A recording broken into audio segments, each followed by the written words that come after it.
한 남자가 수많은 사람 앞에 서 있습니다. 특별히 몸집이 크지도 않고 혼자서 수백 명을 상대할 만큼 강하지도 않습니다. 그런데 그가 손을 들어 올리자 사람들이 일제히 고개를 숙입니다. 누군가는 곡식을 바치고 누군가는 성벽을 쌓습니다. 어떤 사람은 사랑하는 가족을 남겨두고 전쟁터로 향합니다. 생각해보면 이상한 일입니다. 수백 명이 힘을 합치면 한 사람쯤은 쉽게 끌어내릴 수 있습니다. 그런데 사람들은 움직이지 않습니다. 오히려 서로의 행동을 살피고 누구도 먼저 나서지 않으려 합니다. 도대체 인간은 왜 자신보다 강하지도 않은 한 사람의 명령에 복종하게 되었을까요? 그리고 우리가 그 시대에 살았다면 과연 다른 선택을 할 수 있었을까요? 우리는 흔히 권력의 시작을 힘과 폭력으로 설명합니다. 힘센 사람이 다른 사람들을 굴복시키고 가장 좋은 음식과 땅을 차지하면서 지도자가 되었을 것이라고 생각합니다. 물론 폭력은 권력의 역사에서 매우 중요한 역할을 했습니다. 하지만 힘센 사람 한 명이 오직 자신의 힘만으로 수많은 사람을 오랫동안 지배하는 것은 불가능합니다. 그러나 현실의 권력은 수십 년을 넘어 수백 년 동안 이어졌습니다. 왕이 죽으면 그의 아들이 왕이 되었고 다시 그 아들의 자녀가 왕위를 물려받았습니다. 그렇다면 사람들을 복종시킨 것은 단순한 근육이나 무기가 아니었습니다. 그보다 훨씬 강하면서도 눈에 보이지 않는 무언가가 있었습니다. 그 비밀을 이해하려면 왕도, 궁전도, 군대도 없었던 시대로 돌아가야 합니다. 인류는 오랫동안 작은 집단을 이루어 이동하며 살았습니다.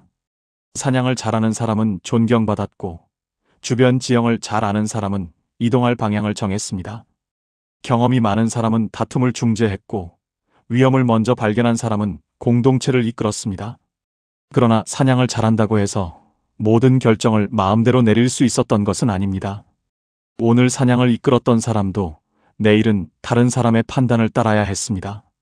상황이 바뀌면 필요한 능력도 달라졌고 지도자의 역할도 자연스럽게 바뀌었습니다. 한 사람이 능력을 앞세워 더 많은 몫을 차지하려 하면 공동체는 그를 견제했고 욕심이 지나치면 그를 떠날 수도 있었습니다. 이 시기의 지도자는 공동체 위에 군림하는 지배자라기보다 특정한 상황에서 필요한 역할을 맡은 사람에 가까웠습니다. 권력은 한 사람의 머리에 씌워진 왕관이 아니라 필요할 때 잠시 빌려주는 도구와 비슷했습니다. 그런데 인간이 한 곳에 정착하기 시작하면서 상황이 달라졌습니다. 사람들은 밭을 만들고 씨앗을 뿌렸습니다. 수확한 곡식을 창고에 쌓고 다음 계절을 준비했습니다. 이제 마음에 들지 않는 사람이 있다고 해서 쉽게 떠날 수 없었습니다. 밭을 버리면 다음 해의 식량을 포기해야 했고 집과 창고에 쌓아놓은 재산도 두고 가야 했습니다. 한 곳에 모여 사는 사람이 늘어나자 해결해야 할 문제도 복잡해졌습니다. 물을 어디에서 끌어와야 하는지, 수로를 누가 관리해야 하는지, 수확한 곡식을 얼마나 저장해야 하는지 결정해야 했습니다. 외부의 침입으로부터 마을을 지킬 사람도 필요했습니다. 흉년이 들었을 때 남은 곡식을 누구에게 얼마나 나눠줄 것인지도 정해야 했습니다. 수십 명이라면 모두 모여 의견을 나눌 수 있습니다. 하지만 수백 명, 수천 명으로 늘어나면 매번 합의하기가 어려워집니다. 의견은 충돌하고 결정은 늦어지는데 위험은 기다려주지 않습니다. 이런 상황에서는 결정을 대신 내려줄 사람이 필요해집니다.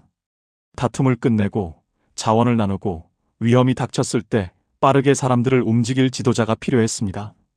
권력은 처음부터 모든 것을 빼앗으려는 욕망에서만 태어난 것이 아니었습니다. 함께 살아가기 위해 복잡한 문제를 해결해야 했던 사람들의 필요 속에서도 태어났습니다. 그러나 여기에 중요한 변화가 생깁니다. 곡식 창고의 열쇠를 쥔 사람은 더 이상 단순한 관리자가 아니었습니다. 그는 누가 먹고 누가 굶을지를 결정할 수 있었습니다. 기록을 관리하는 사람은 누가 곡식을 얼마나 냈는지, 누가 빚을 갚았으며 누가 갚지 못했는지를 알 수 있었습니다. 무장한 사람들을 지휘하는 지도자는 외부의 적으로부터 마을을 지킬 수 있었습니다. 동시에 그 무기를 마을 사람들에게 돌릴 수도 있었습니다. 사람들을 보호하기 위해 맡겨진 힘이 어느 순간 사람들을 통제하는 힘으로 변하기 시작한 것입니다. 여기서 권력의 첫 번째 반전이 나타납니다. 권력은 빼앗는 것에서만 시작되지 않았습니다. 사람들이 문제를 해결해달라고 맡긴 힘도 권력이 될 수 있었습니다. 그리고 한번 만들어진 권력은 위기가 끝난 뒤에도 쉽게 사라지지 않았습니다. 전쟁이 끝나도 군대는 남았습니다. 풍년이 찾아와도 창고의 열쇠와 기록은 사람들에게 돌아오지 않았습니다. 많은 곡식과 좋은 땅, 중요한 정보를 가진 사람은 그것을 자신의 자녀에게 물려줄 수 있었습니다. 처음에는 일을 잘한 사람이 지도자의 자리를 얻었을 수 있습니다. 하지만 그 자리가 자녀에게 이어지면서 능력으로 얻은 지위는 혈통으로 물려받는 특권이 되었습니다. 한 번의 예외는 반복되면서 관습이 되었습니다. 관습은 시간이 흐르면서 전통이 되었습니다.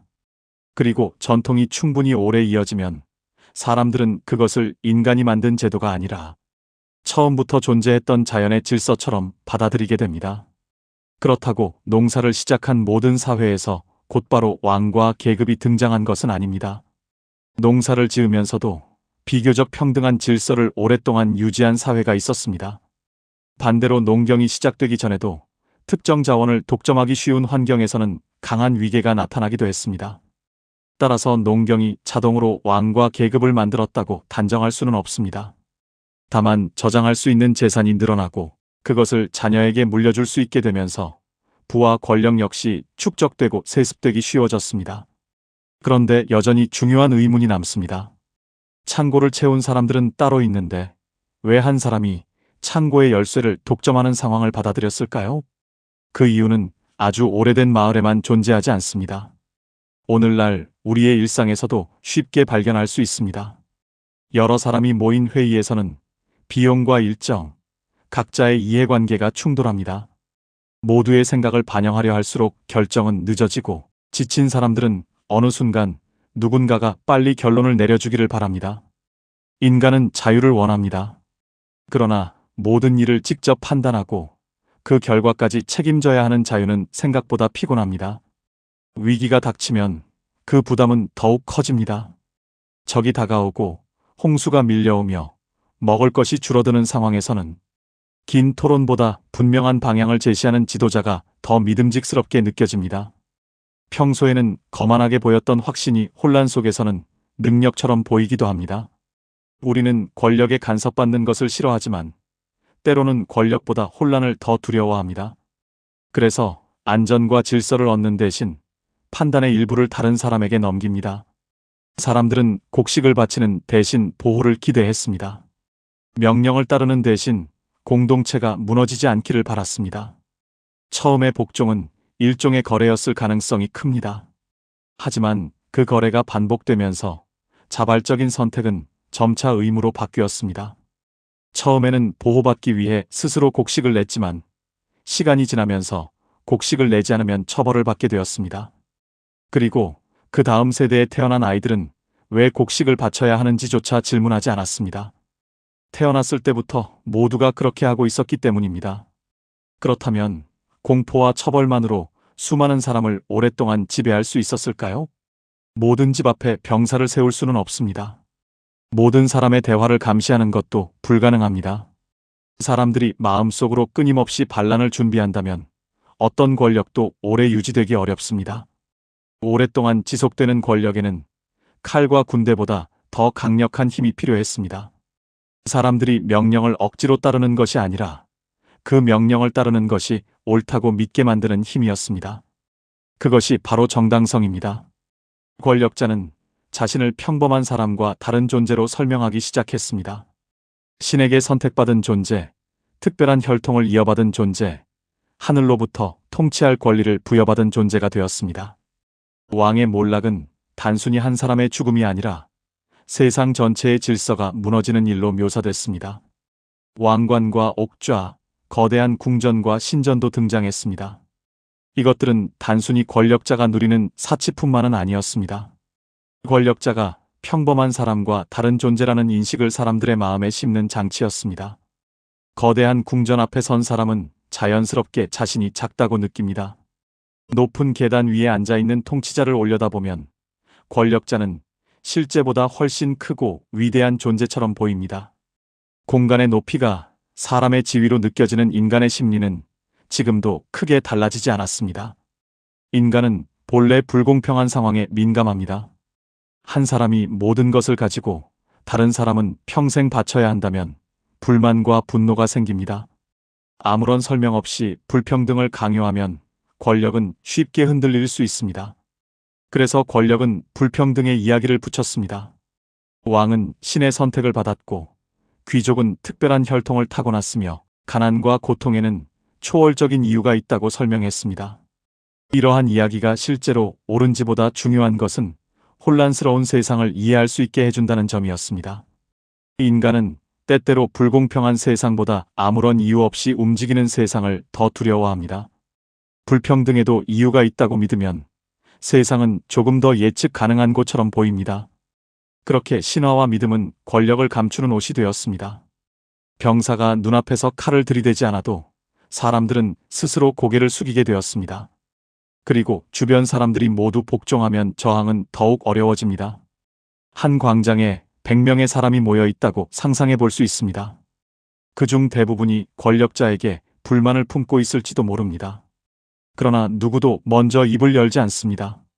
자신만 불만을 느끼는 것은 아닌지 의심하고 다른 사람들은 모두 현재의 질서를 받아들이고 있다고 생각합니다. 먼저 나섰다가 혼자 처벌받을지도 모른다는 두려움도 생깁니다. 결국 대부분의 사람이 불만을 품고 있으면서도 모두 침묵합니다. 사람들은 서로의 침묵을 동의라고 오해합니다. 권력자가 모든 사람의 지지를 받은 것이 아니라 사람들이 서로의 속마음을 알지 못했을 뿐인데 겉으로는 모두가 권력자를 지지하는 것처럼 보입니다. 이 착각은 권력을 실제보다 훨씬 강하게 만듭니다. 복종은 권력자를 믿고 사랑하기 때문에만 일어나는 것이 아닙니다. 자신만 틀렸을지 모른다는 두려움 때문에 시작되기도 합니다. 다른 사람들은 무언가를 알고 있는데 자신만 모른다고 생각하면 사람은 자신의 판단보다 집단의 행동을 따르게 됩니다. 권위자의 명령을 따를 때는 또 하나의 유혹이 생깁니다. 자신이 져야 할 책임에서 벗어날 수 있다는 유혹입니다. 20세기 심리학자 스탠리 밀그램은 사람들이 권위자의 지시를 어디까지 따르는지 알아보는 실험을 진행했습니다. 참가자들은 상대가 문제의 답을 틀릴 때마다 전기 충격을 가해야 한다는 지시를 받았습니다. 실제로 전기는 흐르지 않았지만 참가자들은 그 사실을 알지 못했습니다. 상대역은 고통스러운 반응을 보였고 참가자들은 눈앞에서 벌어지는 상황 때문에 괴로워했습니다. 그럼에도 흰 가운을 입은 실험자가 절차를 계속하도록 지시하자 많은 참가자가 버튼을 누르는 행동을 이어갔습니다. 물론 이 실험의 방법과 해석에는 지금도 논쟁이 남아 있습니다. 참가자들이 상황을 얼마나 사실로 믿었는지에 대한 의문도 있으며 끝까지 명령을 거부한 사람들도 있었습니다. 따라서 이 실험만으로 인간은 권위에 무조건 복종한다고 단정할 수는 없습니다. 그러나 이 실험은 평범한 사람이 자신의 행동을 권위자의 책임으로 넘기는 순간을 보여주었습니다. 책임은 지시한 사람에게 있다고 생각하는 순간 판단의 무게는 가벼워집니다. 불편함은 남아있어도 행동은 계속될 수 있습니다. 권력은 사람의 몸만 움직이는 것이 아닙니다. 자신의 행동과 책임을 바라보는 방향까지 바꿉니다. 역사 속에서 잔혹한 행동에 가담한 사람들이 자신의 행동을 명령에 따른 결과라고 설명했던 이유도 여기에 있습니다. 그러나 명령을 받았다는 사실이 행동의 결과까지 없애주지는 않습니다. 인간은 명령을 따르는 순간에도 일정한 선택을 하고 있기 때문입니다. 그렇다면 모든 권력은 나쁜 것일까요? 그렇지는 않습니다. 비행기가 위험에 빠졌을 때 승객들이 모두 조종석에 모여 다수결로 비행 방향을 결정한다면 더 큰 혼란이 생길 것입니다. 수술 도중에 모든 사람이 같은 권한으로 치료 방법을 토론한다면 환자의 생명이 위험해질 수 있습니다. 경험과 전문성을 가진 사람에게 판단을 맡기는 것은 때로 매우 합리적인 선택입니다. 인간이 거대한 규모로 협력할 수 있었던 것도 역할과 책임, 어느 정도의 위계가 존재했기 때문입니다. 사람들은 두려움 때문에만 지도자를 따르는 것이 아닙니다. 능력 있는 사람을 믿기 때문에 따르기도 합니다. 더 많은 경험을 가진 사람에게 배우고 공동체를 위해 헌신한 사람에게 결정권을 맡기기도 합니다. 인간이 권력을 얻는 방식에는 서로 다른 두 얼굴이 있습니다. 하나는 위협과 강압으로 사람들을 움직이는 방식입니다. 다른 하나는 능력과 존경으로 사람들의 자발적인 지지를 얻는 방식입니다. 강압적인 권력은 사람들의 고개를 억지로 숙이게 합니다. 존경에서 비롯된 권력은 사람들이 스스로 귀를 기울이게 합니다. 겉으로는 모두 권력처럼 보이지만 힘이 만들어지는 방향은 전혀 다릅니다. 강압적인 권력은 위에서 아래로 사람들을 누릅니다. 존경에서 나온 권력은 따르는 사람들이 아래에서 위로 힘을 건네줍니다. 바로 여기서 권력의 가장 중요한 반전이 나타납니다. 권력은 권력자 혼자 만드는 것이 아닙니다. 복종하는 사람들의 행동이 매일 권력을 다시 만들어냅니다. 명령을 전달하고 기록하는 사람, 명령을 집행하는 사람, 불이익이 두려워 침묵하는 사람이 권력의 일부가 됩니다. 질서가 무너질까 두려워 기존 체제를 옹호하는 사람과 더 많은 몫을 얻기 위해 권력에 협조하는 사람도 권력을 유지합니다. 만약 이들이 모두 움직이지 않는다면 왕이 아무리 크게 명령해도 현실은 달라지지 않습니다. 세금을 거두는 관리가 움직이지 않고 병사들이 무기를 내려놓으며 기록하는 사람이 붓을 놓는 순간 왕의 명령은 공중에서 흩어지는 소리에 불과해집니다. 왕관은 그대로 남아있지만 권력은 사라집니다. 권력은 한 사람이 소유한 물건이 아니었습니다. 한 사람의 명령과 수많은 사람의 행동이 연결될 때 비로소 만들어지는 관계였습니다. 그렇다고 복종했던 사람들을 단순히 비겁하다고 비난할 수는 없습니다. 저항에는 언제나 실제적인 대가가 따르기 때문입니다. 재산과 직업을 잃거나 공동체에서 쫓겨날 수 있습니다. 가족이 위험해지고 때로는 자신의 생명까지 잃을 수 있습니다. 안전한 시대에 앉아 과거를 바라보면 사람들이 왜 저항하지 않았는지 쉽게 비판할 수 있습니다. 그러나 자신의 작은 선택 하나로 가족 전체가 위험해질 수 있는 상황이라면 누구나 쉽게 용기를 낼 수 없습니다. 우리 역시 가족을 지키기 위해 고개를 숙였을지 모릅니다. 권력은 사람들이 가장 두려워하는 것과 가장 지키고 싶은 것을 연결합니다. 복종하면 안전할 수 있고 충성하면 보상받을 수 있으며 침묵하면 적어도 오늘 하루는 무사히 지나갈 수 있다는 믿음을 심습니다. 한 번의 침묵은 아주 작은 선택처럼 보입니다. 그러나 그 선택이 반복되면 습관이 됩니다. 습관은 규칙이 되고 규칙은 전통이 됩니다. 다음 세대는 그 전통이 인간의 선택으로 만들어졌다는 사실조차 잊게 됩니다. 하지만 인간의 역사에는 복종만 있었던 것이 아닙니다. 권력을 독점하려는 사람을 조롱하고 끌어내린 공동체가 있었습니다. 부당한 세금과 강제 노동에 저항한 사람들도 있었습니다. 왕을 몰아내고 새로운 제도를 만든 사회도 존재했습니다. 부당한 명령을 거부하고 위험에 처한 사람을 보호한 개인도 있었습니다. 아무도 말하지 못하던 순간 누군가가 먼저 문제를 제기하면 상황은 달라집니다. 한 사람이 고개를 들면 또 다른 사람이 주변을 바라보기 시작합니다. 그리고 자신만 불만을 품고 있었던 것이 아니라는 사실을 깨닫습니다. 모두가 복종하고 있다는 착각이 깨지는 순간 실제보다 거대해 보였던 권력의 크기도 달라집니다. 인간에게는 권위를 따르는 성향만 있는 것이 아닙니다. 불공정한 상황에 분노하고 힘을 나누며 부당한 명령을 거부하려는 마음도 함께 존재합니다. 인간이 복종할지 저항할지는 하나의 본성만으로 결정되지 않습니다. 그 권력을 정당하다고 느끼는지 다른 사람들도 문제를 제기하는지 거부했을 때 어떤 대가를 치러야 하는지가 선택에 영향을 줍니다. 명령이 만들어낸 결과를 직접 볼 수 있는지 자신의 행동에 대해 얼마나 책임을 느끼는지도 중요합니다. 그리고 권력은 오늘날에도 사라지지 않았습니다. 왕관과 옥좌의 모습만 달라졌습니다. 회사에는 직급이 있고 학교에는 규칙이 있습니다. 국가에는 법과 행정 조직이 있으며 인터넷 공간에는 운영 기준과 알고리즘이 있습니다. 과거의 권력자가 광장에서 직접 명령했다면 오늘날의 권력은 때때로 숫자의 모습으로 사람들을 움직입니다. 조회수와 순위, 연봉과 평가 점수, 좋아요와 구독자 수가 우리의 선택에 영향을 줍니다. 누군가가 칼을 들고 위협하지 않아도 사람들은 뒤처지지 않기 위해 끊임없이 달립니다. 더 높은 평가를 받기 위해 밤늦게까지 일하고 다른 사람과 자신을 비교하며 사람들이 좋아할 만한 모습으로 자신을 바꿉니다. 그 모든 선택이 자신의 순수한 의지라고 생각하기 쉽습니다. 그러나 주변의 모든 사람이 같은 방향으로 달리고 있기 때문에 혼자 멈추는 것이 두려웠던 것은 아닌지 돌아볼 필요가 있습니다. 잘못된 짓이라는 생각이 들어도 회의가 끝난 뒤에만 불만을 이야기하는 경우가 있습니다. 회의가 진행되는 동안에는 누군가가 먼저 반대해 주기를 기다립니다. 아무도 입을 열지 않으면 자신도 침묵합니다. 수천 년 전 광장에 모여있던 사람들과 오늘날 회의실에 앉아있는 사람들의 마음은 생각보다 크게 다르지 않을 수 있습니다. 인간은 어쩌다 권력에 복종하게 되었을까요? 힘센 한 사람이 모든 사람을 쓰러뜨렸기 때문만은 아닙니다. 사람들은 함께 살아가기 위해 지도자가 필요했습니다. 복잡한 일을 조정하고 자원을 나누며 외부의 위험에 대응할 사람이 필요했습니다. 안전과 질서를 얻는 대신 판단의 일부를 다른 사람에게 맡겼습니다.